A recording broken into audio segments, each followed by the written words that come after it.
Welcome to the Witch's Haven. My name is Anan Celeste, and welcome to our first live Q&A about any given subject. I hope this is one of the first of many, and I think this is an easier approach to actually upload content into the channel without spending 4 or 5 hours in the editing room doing what we do here. So, first of all, I want to thank everybody that comes into our little chit chat, because that is something that we need to do. We need to acknowledge people that actually take the time, people that take the opportunity to actually engage in these conversations, and that requires a lot of courage. And I think we're not having those conversations enough in social media or in our homes, unless we are directly impacted by those. I know that I live in LA, so there is a lot going on as of today regarding this chaotic climate that we're living in. We are trying our best, I guess, as a community, as I don't know, as trying to do something positive in the best way that we can, and the only way that we know how. Is to try to engage in this thought mediated spaces of people that are coming into spirituality, coming into witchcraft, and for very specific reasons. First of all, and I am going to put that right there. Um, First, and before we go to anything else, don't forget to like, subscribe, and share. If you feel like anybody or anybody that you know may benefit from this conversation, feel free to actually share the content or invite them into the conversation. There are many questions that we may or may not cover, because time is a thing. But you put your question down below. It's either me or somebody else from the Witches Haven, because we have an amazing array of friends. I call them my witchy friends, my peeps, and they may be able to help you. Now, a disclaimer. This video is not intended to diagnose, treat any mental or physical illness. Please contact your doctor or local mental health agency with any concerns. And I am going to leave that down there because there is a reason for this. And I want to make this very clear. I am of the belief that if a person needs specialized help, that a person is sick, that a person is suffering, there is so much that your craft or your spirituality or your practice can do. Hi, Witch. Hi, Derry. We have, like I said, an amazing network of friends that are from Christian witches, from Wiccans, you name it, we got it. So it is important that all of you have a very specific perspective or point of view regarding mental health and regarding spirituality. That's why it's so important to the conversation. Now, I wanted to make that clear because unfortunately, we as a society, inside the hub of spiritual communities and witchcraft, we have taken the holistic approach a little too far.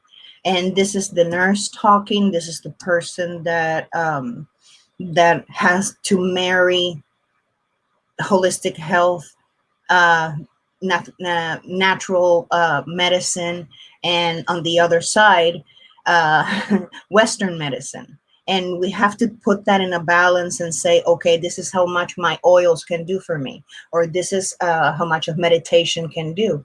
Sometimes we have to go the extra mile as our circumstances allow it, of course, because there is a monetary factor to the whole thing. Not everybody has the ability to afford therapy, or through their employer or through the state. These battles are being fought alone. These battles are being fought by people that have very few resources, and they're very susceptible. I have talked, or many of my close delegates of witches, what we call delegates, what I call them, my delegates of witches. The spike of, for obvious circumstances, depression, the chronic depression, people that have, for example, bipolar disorder has exacerbated their condition. Um, and I know this because, for better or for worse, I am part of that community as a caregiver, um, as a patient, because I have suffered like everybody else at one point or another with depression, with anxiety, and being the queen of anxiety in my household. There are many ways. Some people exteriorize their anxiety and their depression. They complain, they bitch, they moan, they are very fatalistic. There is another side of depression, anger, and anxiety that is not vocal, that it's not manifesting verbally. And those are the kind of people that implode. Those are the kind of people that unfortunately make terminal decisions for momentary or very limited, or things that would pass, and they take these decisions to actually either end their life or self-harm or do something along those lines. So we have to talk about this, for the only reason that people are living traditional medicine for witchcraft. And I in my case, I can give people counsel. I can be there for them. We can do a reading. We can dissect it. We can talk back and forth. We can brainstorm ideas. But there is a line that when there is a chemical imbalance or there is a trauma that hasn't been dealt with, there is something called a professional. These professionals actually went to school, and either we want to accept it or not, this is their job. One of the things that I learned through NAMI, that is the National Association for Mental Illness, is that they have a wonderful and amazing program from family to family. That is family members of people that have severe mental illnesses like schizophrenia or psychosis. Psychosis is actually is a symptom that need that network of people that have been there, done that, not to be judged, not to be questioned, that why are you tired, or why, you know where I'm getting with this. So there are those resources that, by the way, we have resources in the description. You can click those resources and then it would lead you to a more local, more all-inclusive directory of what you might need.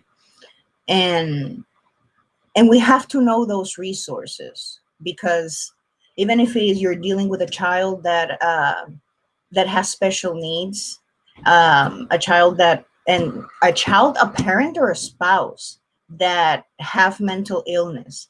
If you have mental illness and you're the type of person that you can and acknowledge that and participate actively in your treatment, you have to recognize that sometimes in these parts, when it comes to witchcraft, sometimes we really try to sell magic in a bottle, either through oils or energy working. And that's another subject. That is another subject. But we have to know where we're going. So I prepared some points because I am blind as a bat. So I need this wonderful tool that StreamYard has provided me, so with the big letters, so I know what I am saying here. So the topic is higher spirituality and mental health. And now that I have dragged that introduction so far for almost 9 minutes, first we can discuss something that is called the search for meaning in self-help. I don't know if maybe you are that person, or you know someone that came into the community because they needed, or they read a book, or they found a guru, or they found a leader that they're following. And we have prophets, we have higher priests, we have everything. So there is one reason or two why we and other people have come into this community. We need how to deal with our bullshit. We need how to deal with past trauma. We need community support, people that have been there, that have done that, that have uh, been through the shit and back. And we feed off that energy because we feel understood. Now, the meaning of what brought you here is going to determine exactly what you're looking for. Remember, we only see the things that we want to see unless it is we get hit with it in the face, like literally. It's not in our radar until either we need it or there is a rude awakening that we actually see the bigger picture. So we have to determine exactly what we're doing. Well, for example, why we are a witch, because there is a degree of a prerequisite to do certain things. You cannot just either stop being an atheist or stop being a one deity gal or guy, and then all of a sudden you become this. There is a process. You have been there, you have done that, and then you came here. You have to be very aware of what is it that you want from the experience. I have met people that unfortunately expect that all their traumas are going to be gone, that all their physical and mental and emotional illnesses or scars are going to be erased. And that it's not necessarily how this whole thing is supposed to work. For the simple reason is that the human mind is complicated. Our emotions are tethered to experiences that we need to confront or to manage at our own pace. And sometimes we're not going to hear what we want to hear. We're not going to encounter the miracle that we were hoping for, and that either can plunge you into another self-discovery quest or is going to even send you even farther back. Hi everybody, to everybody that is connecting, and put down in the comments if you feel the need to, because believe me, there is a lot of people are going to have the same answer. Why did you come to the community? It's not that you were practicing witchcraft and then all of a sudden you feel compelled to come into Facebook or into YouTube and just connect and network. There is a reason why it brought you here. I know many, and they're not old. These are people in their 30s and their 20s that have chosen to keep their craft personal. They have chosen to keep even their businesses, their reading businesses, outside of that in personal connection that we have, for example, on Instagram or personal pages. They have just moved away from that because they don't need that type of feedback, I guess. And I'm just repeating what one particular person told me, that they don't need that type of feedback. That's not healthy either, because unfortunately that's when we stop learning. When we see what other people are doing, for better or for worse, we're either learn how to do something in a new way, or we see what people are doing that I'm going to leave it at that. I'm going to leave it at that. Spiritual strength in numbers, your spiritual hub. Okay. Everybody criticizes the amino communities and the Facebook groups and the Tumblr little things. And then before that, we had the chat rooms regarding witchcraft and magic. That is a cesspool and a breeding ground for gossip and misinformation. And I don't know, it's like being in middle school all over again. And I understand that, and it's kind of fucked up, but there is a reason why these spaces were created, either to exchange ideas, to pick the brain of other witches, to know what it works, what it doesn't work. And I think the most important part of the whole thing is self-identification with the mirror effect. We self-identify as something that we can see outside of ourselves, meaning that I am not as crazy as I thought I was. Somebody else is doing the same shit that I'm doing, type of thing. And it creates a sense of unity, it creates a sense of you get me. It creates a sense of I don't have to explain it to you because you do the same stuff. And there is a beauty to that, especially now we know how it feels to be completely isolated.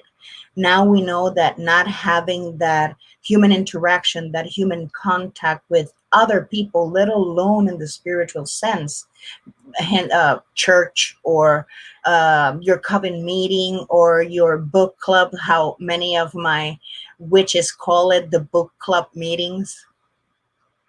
Yes, the book club meetings. That is that sense of connection that we get through our spiritual hubs, because there is spiritual strength in numbers.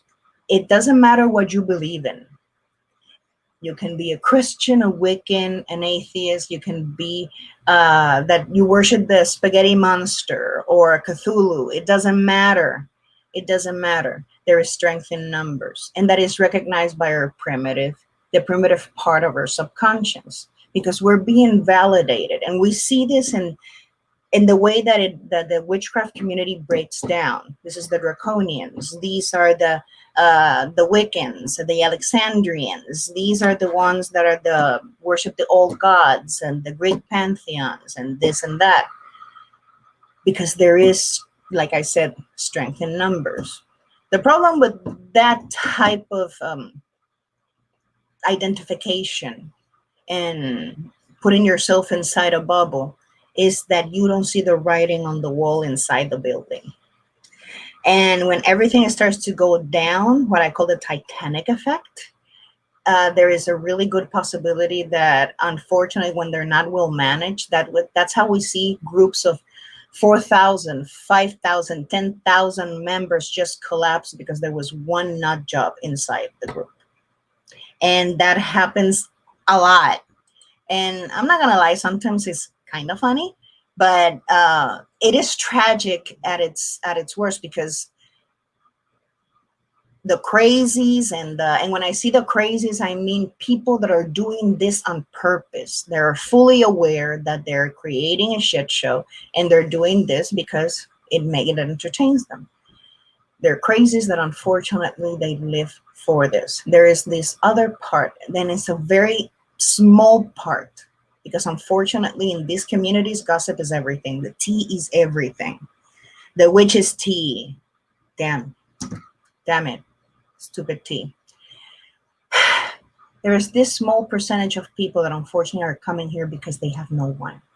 They cannot ask these questions at home. They cannot actually interact with anybody physically because they either are being watched. And now that sounds far-fetched here in America, but having people that are practitioners from all over the world, sometimes it's not convenient for you to be found with certain materials. That is the world that we're still living in, folks. And they come to these hubs. They don't comment, they don't post anything, but they're looking at everything. They're watching, they're learning. They are being empowered by other people that are doing the same thing that they wish that they could do in the open. And that is a very powerful thing. And when these communities, when these hubs collapse on themselves, unfortunately, that's what it creates. It creates a vacuum for these people to go and follow the nut jobs, the people that want to take their money, the people that are unfortunately willing to create this whole alternate reality to corral these lost people, these people that are trying to find themselves into a vulnerable position so they can be manipulated. And that in itself, it's wow. It happens, and it keeps happening, and it happens. It doesn't matter if you're 19 or 75. This can happen to anybody at any stage of their journey or in any hub of witchcraft. And sometimes we need to say something because it's completely uncalled for. So we have to keep those spaces completely, as much as we can, free from drama. And it goes to my next my next point. Guru for hire versus the hedge witch. Okay. I don't know about you, but every cent that comes into my pocket, as a meaning and a purpose. If I am going to share that energy, because what is money? Energy, with someone that doesn't have anything to offer, that is not only a waste of energy, but we are actually financing stupidity. And I'm going to leave that at that. We are financing stupidity. And that's why we have to be very careful in what we invest money. That's why one of the reasons why I wanted to keep this platform nonprofit. You're not going to see pay me here or PayPal there, because this is not what this is about.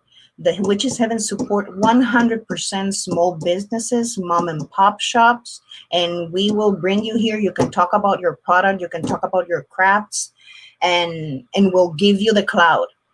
But this is not what the Witches Haven is about. Now, I come from the old school of witchcraft. I'm going to put it that way. So I received the first treatment of this conundrum from the Hedge Witch. My parents, my parents, my neighbors, the people that I surrounded myself with, in or outside any religious service or denomination, always sought the help of the Hedge Witch. That woman or man that knew things, and for either $10 or 20, sometimes 99% of the time is free. It would give you your little bag with herbs. It would make you some tea. It would do a house call. It was, in a very low key way, a respected member of society. So we trusted that person. And this is a person from the neighborhood. This is a person from our circles. This is a person that we know, that we have dinner with, that we know their children, that we know why they do what they do.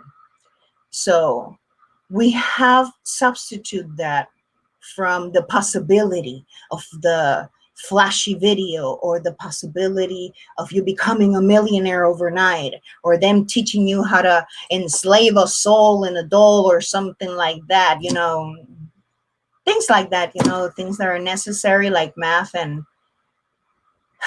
biology. Oh my gosh. So that is the thing. You have to be very careful, because I saw yesterday, and yesterday night, I haven't seen anything from a specific spiritual leader in the YouTube community. This person has always declared very outrageous things, that it was an alien, that it was reincarnated 7,000 times, and it was bad. It was bad. And this person had a huge cloud, and until people started realizing that the person that were giving the whole checks to, unfortunately, had severe mental problems. And we have to understand that, because I have seen people that go from, I'm searching who I am, to declaring themselves the Archangel Michael. And that worries me.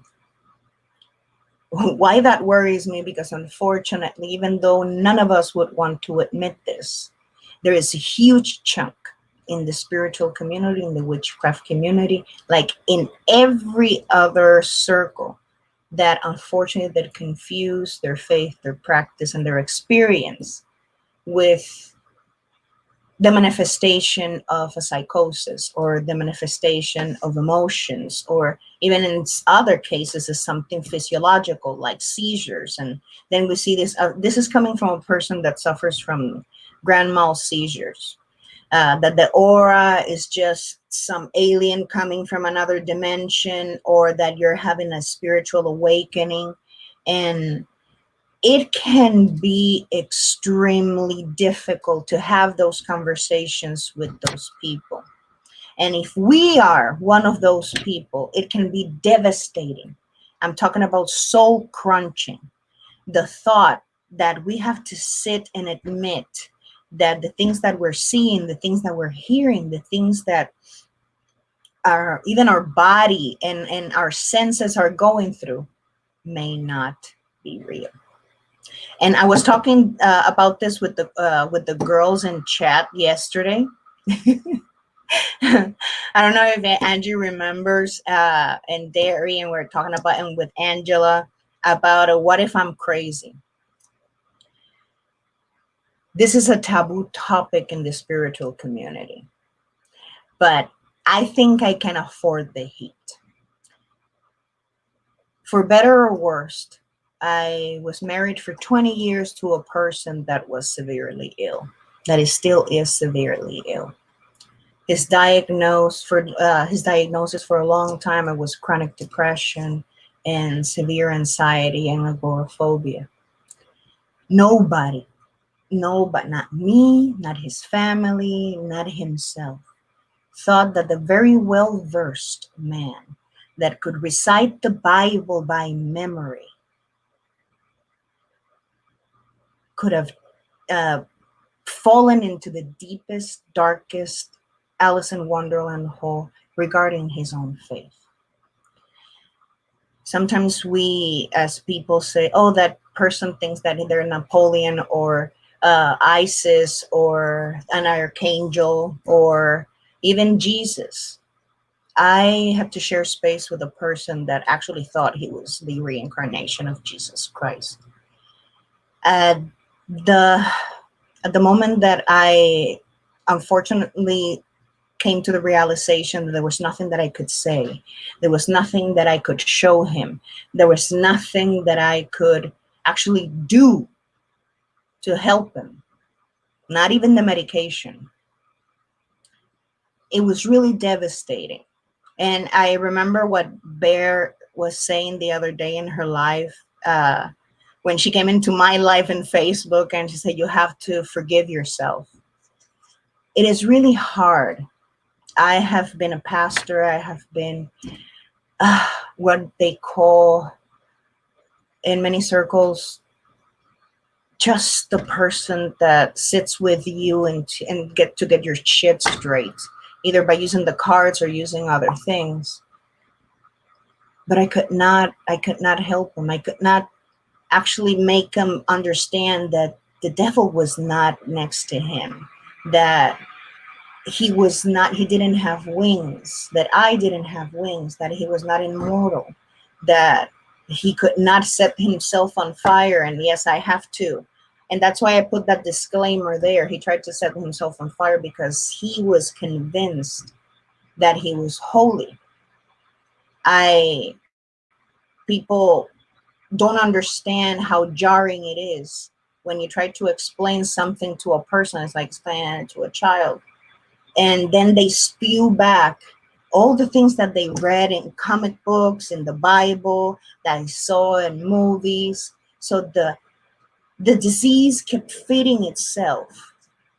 And by the time I was literally on my knees trying to figure out what am I going to do to try to bring this person into reality, I went to Google and actually tried to find if there is any study on this. By the time that happened, 2014, there was 187 individuals, cult leaders. I'm talking about people that actually have more than 1,000 physical followers. I'm talking about big Jonestown type of thing. I actually thought that they were Jesus Christ. And these people are allowed to, I cannot even use the word indoctrinate, because it takes a person that is lacking in something really deep to actually take that leap of faith. We have to talk about these things. We really need to, because if that person is your spouse, your child, that they think, like in the other sense, I knew a person that many of you may remember, but I'm not going to mention the name, that was telling people that he was an archangel, that he was the physical manifestation of the archangel Michael. Some people said, oh, it's just the drugs. We don't know. Maybe he was lying. But you see where I'm getting from this. When somebody is in that position to say something like that and not care about the consequences, is because they cannot actually come into, it's not in their reality to understand that this is a dangerous remark. They don't see it. So when other people think that they're special, when other people think that they are part of a something that is going to save the world or save humanity, is a breeding ground to attract people that are really lost. So I think that that should be talked about also. Comparing your crazy with my crazy, because therapy is expensive. Sometimes we come to these spaces and we follow other witches, and among those circles that we're in their fairy circles, dragon circles, spell circles, hoodoo circles, it doesn't matter. Because we either want to see what other people are doing just like us, and then we try to, oh, that person is cool. Look at how they're dressed, the way that their altar is all set up. I love the way that they do their channel and what have you. And we want to be and emulate that person. That's where that admiration goes into, when we deify the people that we see, or even our friends, because I have seen that too, which that is a really dangerous thing to do, but we do it anyway. So until the person does something that is inherently human, and so, oh, I thought that person was, perfect. And in reality, we're not. And when I say we, I mean that I have done that with other people. I say, oh my God, we have all done it. So we come to social media and we come to YouTube and we go to Instagram and we take the pictures and we engage in the groups because we want to connect. And we want to see who else have our crazy. And it is an interesting way to look at ourselves in other people. And that's when we start to find animosity on those people that we see that are very much like ourselves. So that negotiation of why do that person irritates me so if they do the exact same thing as me, it's just a mirror. It is just a mirror, and we all have to see it. And if you use it correctly, you can actually benefit a lot.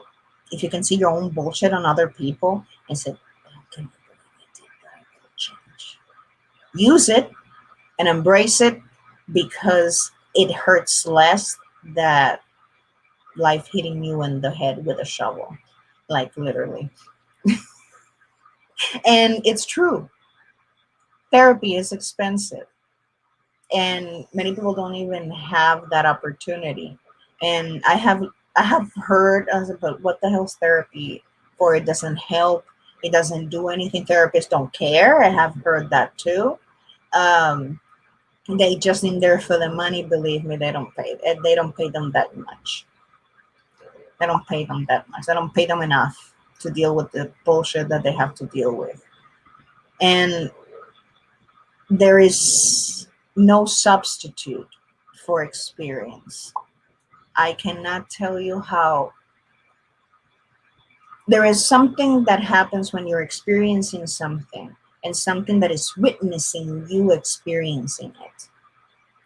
And I think that I should put that out there, because I know that one of the factors that brings all of us into these communities is because we want to, I don't know, feel that we're not alone. That we're not alone in the things that we do, that we're not alone in the way we do things. That sounded kind of really redundant, but yeah, you get my drift. You get my drift. What can we do? First, and you have to call people on their bullshit. You don't have to do it personally. You don't have to do it publicly. You don't have to do it at all, but you have to put a mental note. This person or this situation or this movement is full of shit, because that's part of the process. You're going to jump from one thing to the other, and then you're going to realize that the way that you were doing it in your private life, the way that nobody knew about, the part that always worked. Hi, Angie. And Angela, both Angies, Angie, Angela. uh, we have to make that a point, that we come, and this is going to happen in cycles. It's going to happen in cycles, and that is the best part of it. I say, I don't have the strength, I don't have the mental capacity, I don't have the emotional support to go through that bullshit now. You go through little changes, like the snake. You just peeling out the old skin little by little. You're moving from one stage to the next, and do you have that emotional strength to actually move to the more difficult parts? I am not the same person that I was, 6 weeks ago. Can you imagine how much I changed in 40 years? My first spell, my first, you know, anything that could become close to what any of us can actually associate with witchcraft. With witchcraft, I was 5 years old, and I still remember it. My mental process back then is not the same as now. It's not like you're going to be emotionally stunted on purpose because you follow one thing or another. Sooner or later, your mind is going to reboot and say, I'm too big for these training wheels. And you're going to move to something else. You're going to feel less and less need to be part of those hubs and those communities. Not because um, you cannot relate to the spells and the memes and the cute post. No, it's not that. It's just that it's like being a big fish in a small pond, and all of a sudden you're a small fish in a big pond. When you keep graduating from one stage to the other, and then it's going to come a time when you're going to realize, like I said, that there is no place like home. And when I say no place like home, is you're going to revert to your own self. Instead of looking outward of what is she doing, what is he doing, why is he so important, who the hell cares? You're going to come back and say, been there, done it, and I probably did it better. And it's going to feel so good. It's going to feel so liberating. Even though you did not get anything, because I am going to put that in front, because people get disheartened, they get depressed. Oh, I didn't got what I wanted with my spell, or a year and I haven't had my first million yet, and I'm still doing that spell work. What you want is going to change, and then you're going to realize that what you wanted was exactly what was holding you back. And I know that may sound incredible and outrageous. How dare you say that what I want and what I've always wanted with my life? At one point, I may change my mind. Yes, you may change your mind, and you probably will. And the minute that you actually accept that, I promise you're going to have a smile on your face. It's like walking a marathon and realizing that you were already there. But you needed to see everything. You needed to actually have the experience. You really need to know how to walk, how to run, and then how to do the whole marathon. It is a very interesting metaphor. And like you said, Angie, yes, changing is natural. And without it, you can't grow or be who you are meant to be. And it's true. We can't. We all have a very specific notion of what we should be. An Instagram influencer, or I don't know, a Ghostbuster. I don't know. I have met so many people that have lost themselves in the path. They found themselves in the path. And then they sit down and laugh because they were going in circles. That's and there is this guy that said this is why the infinity sign is like this, that you go in circle and you go back and you repeat the same thing but at different levels. But it is what it is. What if someone would tell you that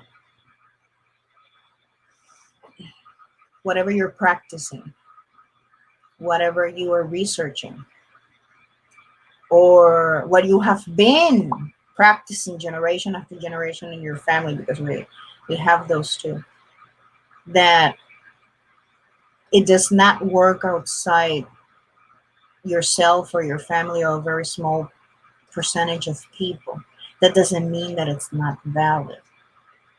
That doesn't mean that it's not doing its job to actually pushing you to be the best version of yourself at that moment.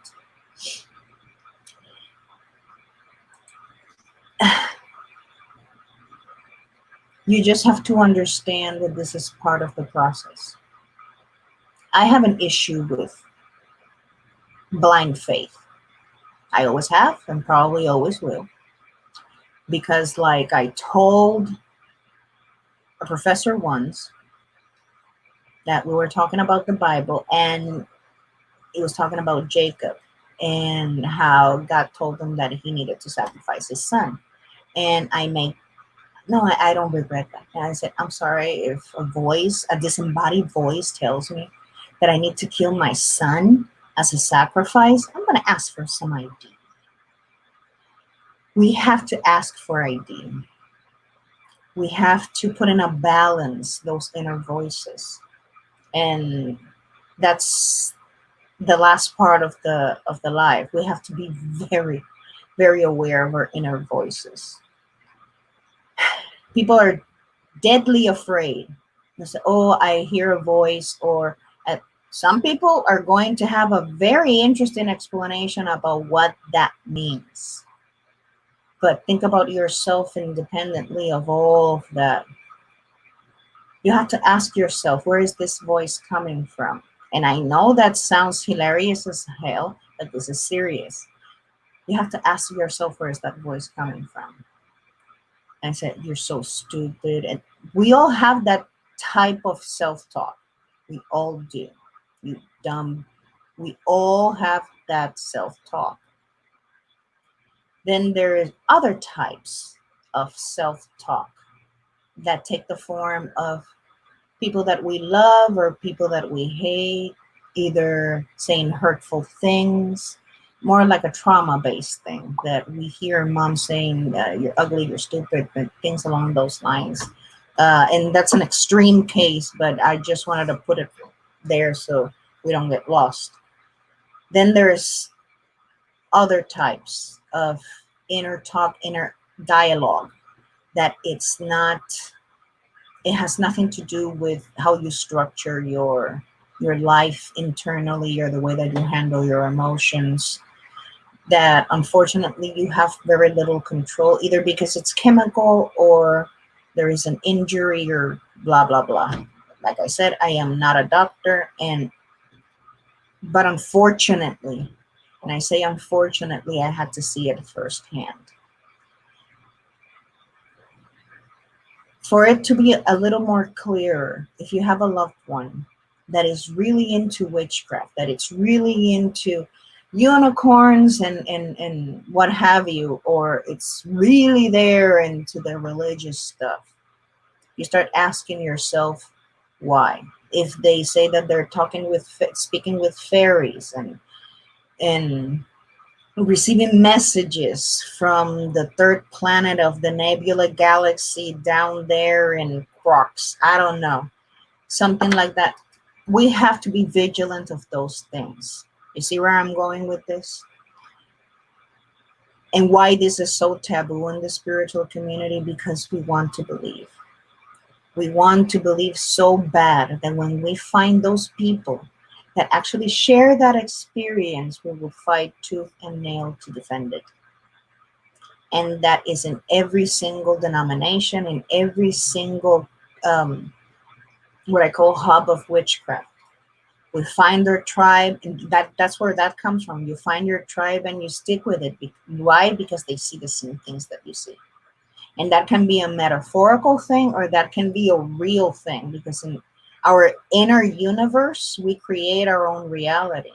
And in the same way that I could not see the demons and angels that my ex-husband used to see, he could see them. So how do you explain to a person that you love that there's nothing there? It's a soul-crushing situation.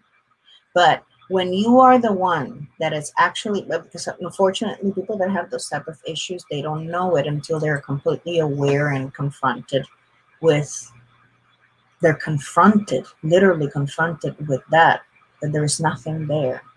And I have been present when a patient has that realization, and it's soul crushing because they cannot trust themselves anymore. We also see that in Alzheimer's patients. We see that in patients that have dementia, and they're the reality that the mind creates is something so powerful that it overrides everything that we can see with our eyes. Uh, Me having Asperger's, I know how it feels to have sensory problems. Either a piece of cloth, if it's too hot, if it's too cold, if there is irregularities in the weather, things like that affects the emotional basket where we're putting all of our eggs. So we have the physical, the mental, and the emotional component of all of that crap mixing in that nest. So it could be a really problematic conversation. But there's a lot of us that have had those conversations, not because we're trying to defend what we believe in, but because there is a really good possibility that there are other factors. And we see a lot of that in the paranormal community. We see a lot of that, how we're trying to do a good assessment of if a house is sick, if it is emotional, if it is the people that is inside the house that are actually creating that environment and that tension, if it is a past trauma dealt in the family or dealt in the history of the house. There's so many things that have absolutely nothing to do with the paranormal, that it's mostly psychological and even psychiatric. And in some cases, for some people, even trauma, meaning actual damage to the brain or damage to any of the systems. We have seen how a fever, and those of you that have never had a fever and never been in front of a person that has a fever that can cause hallucinations, it can be really jarring.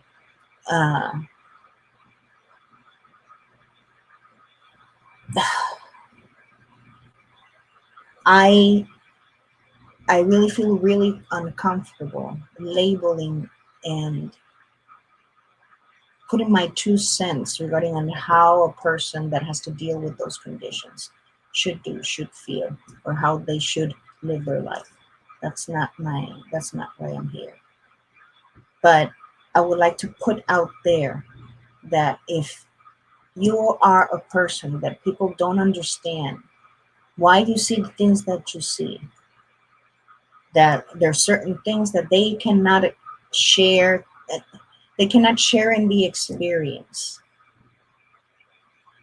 and you have been diagnosed with a mental illness, either you're compliant or non-compliant with your medication, that you either don't have the support system to actually help you to actually find a sense of normalcy. You have to try with as much as you can to be there for yourself. And if there's people out there, they're actually trying to give you a hand, to give you a perspective, to give you a toolbox so you can help yourself create a better environment for you emotionally, physically, and mentally. Please take it.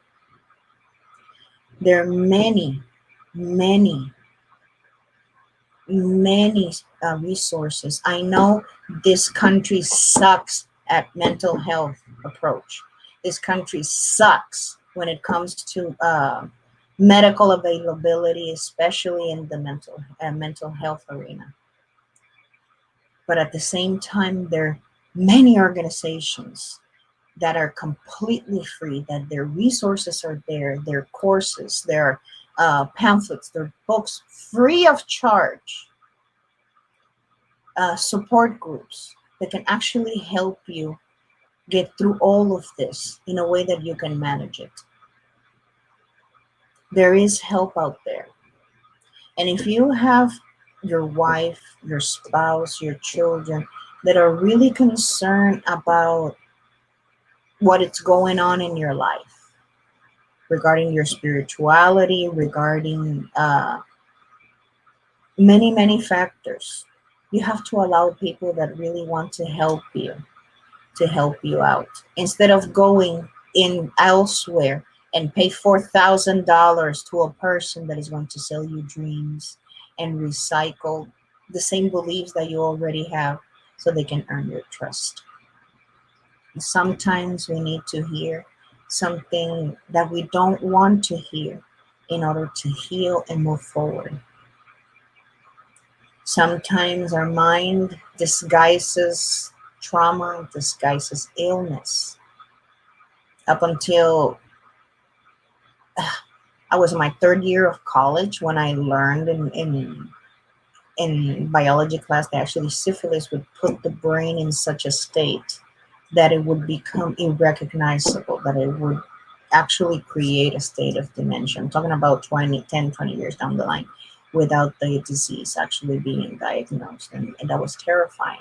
A person that could go just for a venereal disease, go from a healthy person to their brain down the line, something that can be cured with one pill. And if it does not cut in time, it's completely asymptomatic. It becomes something that it can be potentially life-threatening and devastating and debilitating to the brain and the mental health of the person. So there are many things. We can have conversations about the way that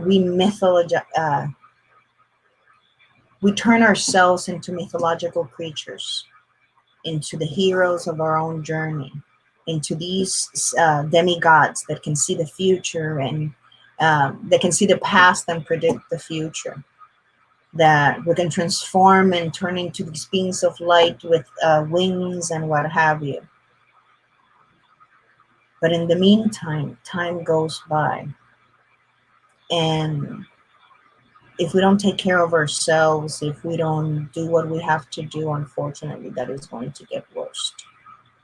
And there is no way that not for a person that believes, no proof is necessary. And for a person that doesn't believe, no proof is, is ever enough. So everything that I just talked right now, it falls into that basket because it is what it is. In the meantime, we can use the tools that we have and the tools that other people have to actually create a change for us for the better. But we have to be participants in that.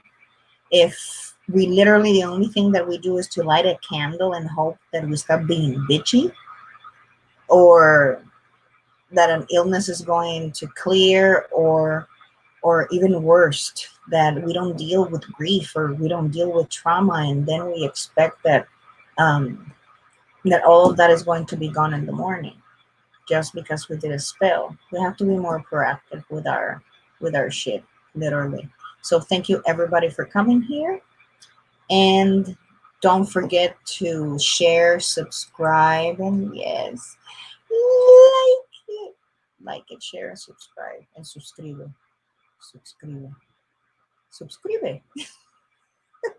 subscribe.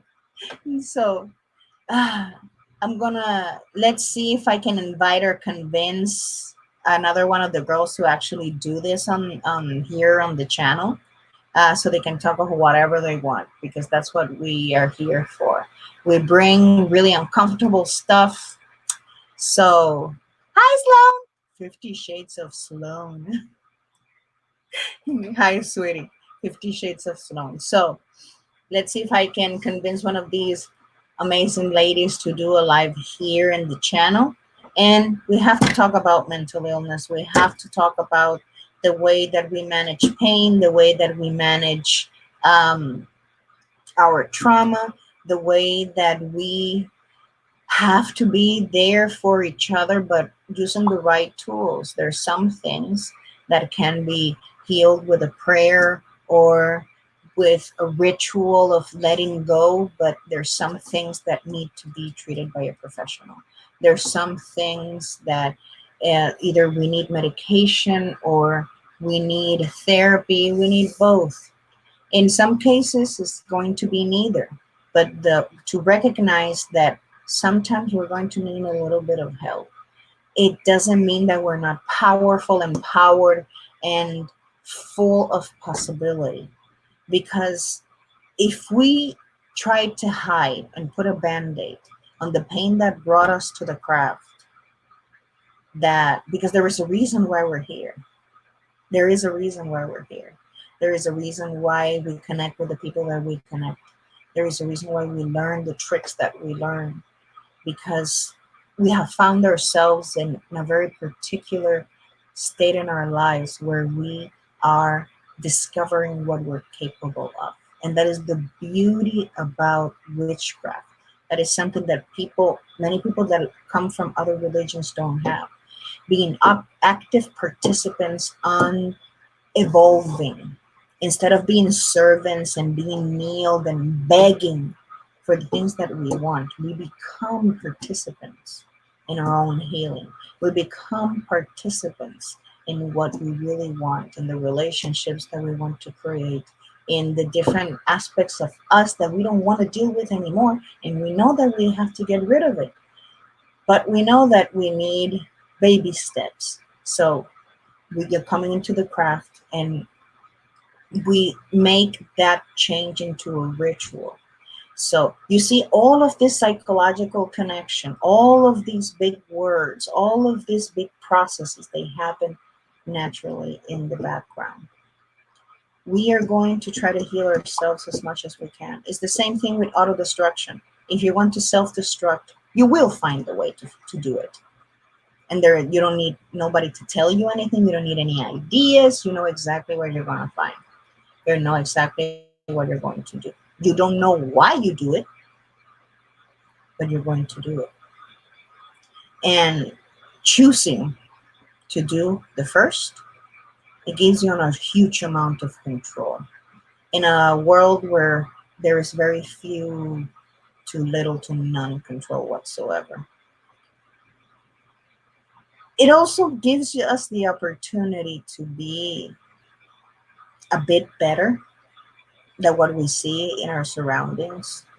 That if we see a person making a live video or just shooting a video of them giving $10 to a homeless person, you know in the back of your head, that's nice, kudos to you, but I do that every day, or I don't have to do that to actually to shine that way. Or because we constantly get feedback from the people that we surround ourselves with. That's why these hubs, they need to have purpose, because unfortunately we're going to emulate things that either we think that could be nice, that because I like that and what have you, but unfortunately it's gonna fuck you up, because you like something that doesn't mean it's going to help you. And it is what it is. So let's see if we can do this on some other time. And don't forget to put your 2 cents. Put your 2 cents on the comments, because this is all about perspective. This is all about perspective. I can see the world in one way, and each and every one of you have a very separate and completely personal reality. And I would love to see through your eyes. I would love to see how around you or how in your surroundings these mental health questions are answered and discussed. How does the craft have helped you overcome those fears, overcome those anxieties? We are all that come here fluent on self-sabotage, Sloan. We are all fluent in self-sabotage. Yeah. If some members of the witchy community were a baseball team, no, I'm not gonna say that joke. That's too fucked up. No, never mind. But it is what it is. It is what it is. We have to be active participants of our own self-development. We have to say, this shit dies with me. It's not gonna touch my kids. It's not gonna touch my significant other. It's not gonna touch my practice per se, because we attack our own practice. It's not that other people attack our practice. It's that we doubt our practice and then we ask ourselves why shit doesn't happen. And I'm not talking about magical thinking here, because that's another thing that people are waking up from. What kind of magic? Because many people call magic many different things, and to everybody that is going to be very personal. But if we don't grow, and for that we have to, and it always comes, because I can't find a better image than that. Years ago, I used to love this commercial about the Marines. How to forge a blade when you forge it into the fire, when you hit it and hit it and hit it.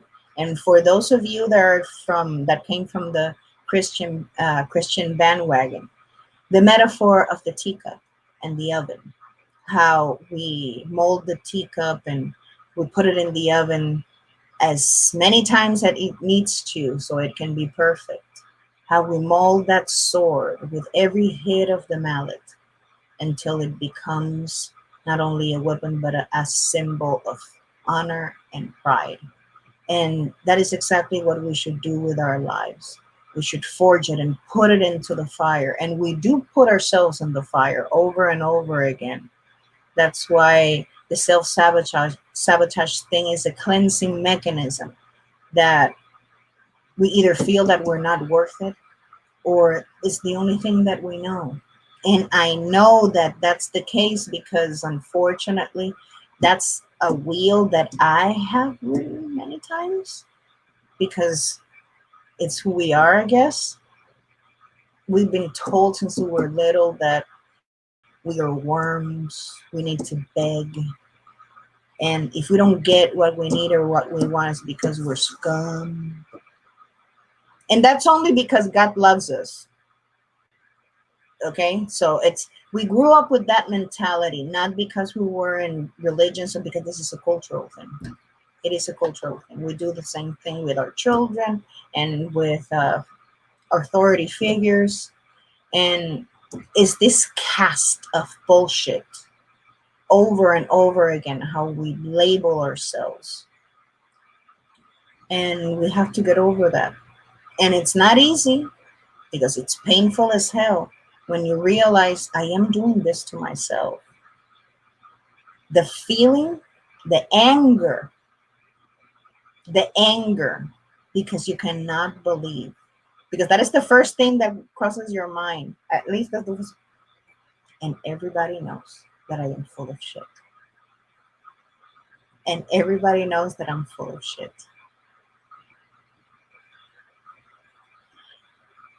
And it's a really interesting place to be.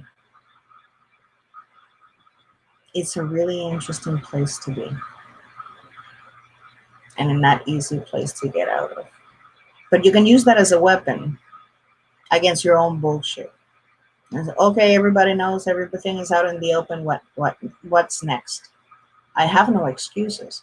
I cannot say because I was too shy, I was too embarrassed. No, it's out in the open, so let's deal with this bitch. Let's deal with the bitch. And that's how you get out of, ooh, that's how you get out of all the, it's like coming out of the closet. And I know I can say it like that because witches go through a similar process of coming out of the closet. You either coming out like a Miss Universe, like, "Oh," or you come out swinging with the broom. You go out swinging with the broom. And like, okay, lying. Like I said, we lie because we think that the truth is not enough, or it's too painful, or it's too boring. And that's why we lie. And I think that the more that we lie to ourselves, because it's fucked up when you lie to someone. It's sad when you have to lie to someone because of you convince yourself that you're doing them a favor when it's not. Or when you lie to yourself. When you're in that real, and those are my favorite ones because I used to be like that. Listen, I can change him. I can cure him. I can fix him. That everybody deserves a second, fifth, seventh opportunity. That person didn't mean to, or I am doing this because X or Y reasons. There is always an excuse. There is always something to say about that. And I can tell you that there is nothing more liberating to say, I fucked up. So what now? I cannot defend that. What can I do now? And it's really liberating because when you put yourself in that situation, everybody else, oh shit, this person just, so it brings another reality into the, instead of going back and forth and going round and round, round and round and gaslighting yourself, say, okay, I'm naked. What am I supposed to do now? And you open yourself to the new possibility and you take control of the change. It's no longer the other person's responsibility to change, it's yours. And I think that that's exactly what kept me semi quasi sane. I cannot be that well in the head if I'm still alive and I'm still can put two and two together. Nobody's getting out of here completely, you know.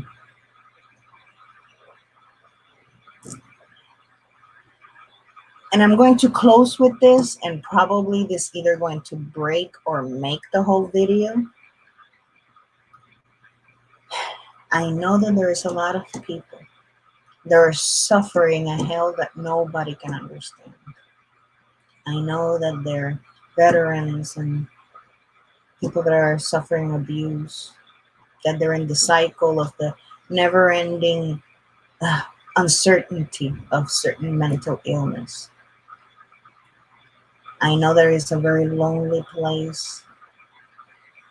I know that you may not be able to control most of the things that makes you that way. Any semblance of self-awareness that you use to better your situation, any semblance of awareness that you can use to find help, to put down in writing exactly how you feel without the chit chat of all those influences. Each moment of awareness that you use to self-define where are in your journey so you can make plans into the next step. And for that, you may need some help, a group system, therapist, or even a psychiatrist, a psychologist, or other moderator that is going to help you with that, or a social worker. You can use that as a stepping stone to the next level.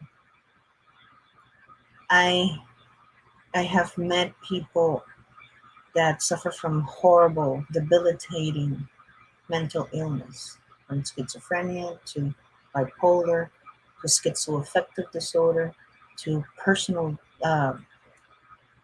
personality disorders, even from the disorders or the mental illness, which are not the same. A mental illness is not the same as certain disorders, and I'm not going to get into that, but they're amazing channels from therapists, from doctors that actually discuss each and every one of those illnesses, conditions, and modes of treatment for free on YouTube. Just be very careful where you put your money, your information. Um, if you don't want to do this alone, enlist a friend or enlist somebody that you know that can help you out, sort out certain information. But it really helps to talk to someone. It really does. It doesn't have to be a therapist or a psychiatrist or a psychologist. Like I mentioned, there are many organizations that do this without asking for any money, any information, or anything in between. There are resources online that can actually help you with that. You're not alone. You're not the only one. And there is hope, because either with therapy, medication, or a combination of the two, or something completely different according to your case, there is always something that we can do. Going into despair, going into a never-ending cycle of self-punishment is not going to make anything better for you, your family, your friends, or your significant others, or your children. I know you can do this. I have seen it. Maybe it's not in the way that you may think, but you can do this. Maybe it's not with the people that you want, but you can do this. But you need to put your part in it. You need to be honest with yourself, because it's okay and it's not your fault. So, blessed be. And the hour mark just hit, and I cannot believe I talked for an hour. So, blessed be. And remember, this is your channel. Just let's make this community worthwhile, because now more than ever we need that net. We need that support system. We need to support each other. So come along and enjoy the ride.